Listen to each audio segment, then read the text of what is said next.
Уважаемые казахстанцы, дорогие соотечественники, январские события потрясли весь Казахстан. Целью этих организованных беспорядков и атаки на Казахстан было разрушение целостности страны и устоев нашего государства.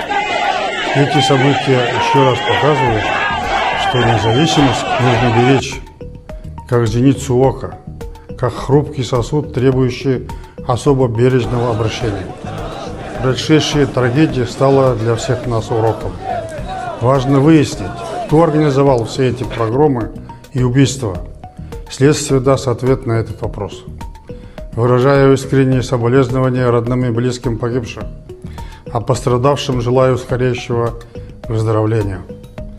Отвечая на многочисленные обращения в мой адрес и в связи с публикациями в средствах массовой информации, сообщаю, что я в 2019 году передал полномочия президента Касым-Жомарту Токаеву и с тех пор являюсь пенсионером и в настоящее время нахожусь на заслуженном отдыхе в столице Казахстана и никуда не уезжал.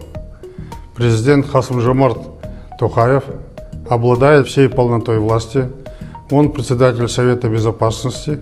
В скором времени он будет избран председателем партии Нур-Отан. Поэтому никакого конфликта или противостояния в элите страны нет. Слухи на эту тему абсолютно беспочвенны. Всем известно, что я 30 лет, не покладая рук, работал во имя нашей Родины. Мы укрепили ее границы. Мы проводили прогрессивные реформы. Мы вместе построили